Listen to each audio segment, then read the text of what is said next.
This is your girl, your Auntie Erica Trinell. And listen, we still not in church, and I'm still not here to convert nobody. We just breaking this down so you can understand what's really going on inside of you. Last time, we talked about the two voices, why it feels like part of you is pulling one way and another part is pulling the other way. Now we're about to go into Cain and Abel, because this right here shows you what happens when those two sides inside you actually go to war. So let's break this down. Alright, first thing we gotta clear up. Cain and Abel are not just two people outside.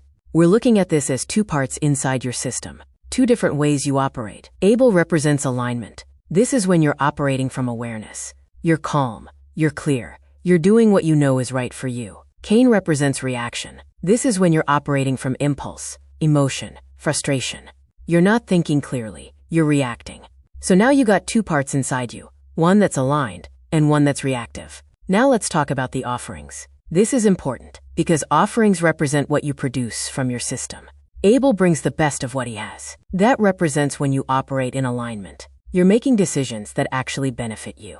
You're choosing discipline, you're choosing control, you're choosing what's right for your system. Now Cain. Cain brings an offering too, but it's not the same. This represents when you're operating out of reaction. You're doing something, but it's not coming from alignment. It's coming from emotion, frustration, or habit. So now you got two outcomes. One comes from awareness, one comes from reaction. Now people read this and think it's about favoritism. It's not. It's about function. When you operate from alignment, your body responds better. Your mind is clearer. Your system is regulated. That's why it's accepted. When you operate from reaction, your system is off. You feel it. You feel the stress, the tension, the frustration. That's why it's not accepted. Not because somebody is choosing sides, but because one works better than the other.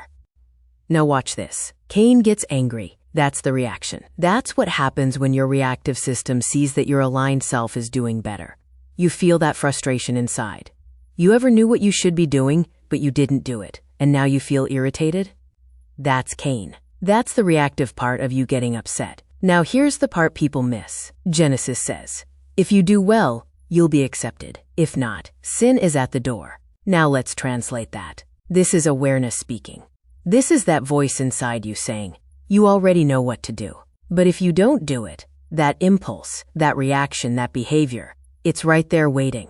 That's the same thing we talked about before. Impulse is always there. The question is, are you going to control it or let it control you? Now this is the heavy part. Cain kills Abel. Now don't look at this like just physical. This is internal. This is when your reactive self overrides your aligned self. This is when you know better, but you still do worse. You silence that aware voice. You ignore it. And you act anyway. That's Cain killing Abel. That's reaction overpowering awareness. Now once that happens, it becomes a pattern because your brain records it. Now next time, it's easier to ignore your awareness. It's easier to react. That's how people build habits they can't break. Not because they can't, but because they keep choosing the same system. So Cain and Abel is not just a story. It's showing you what happens inside you. You got a part of you that knows, and a part of you that reacts. And every time you choose reaction over awareness, you're repeating that same pattern, that same battle. And once you see it,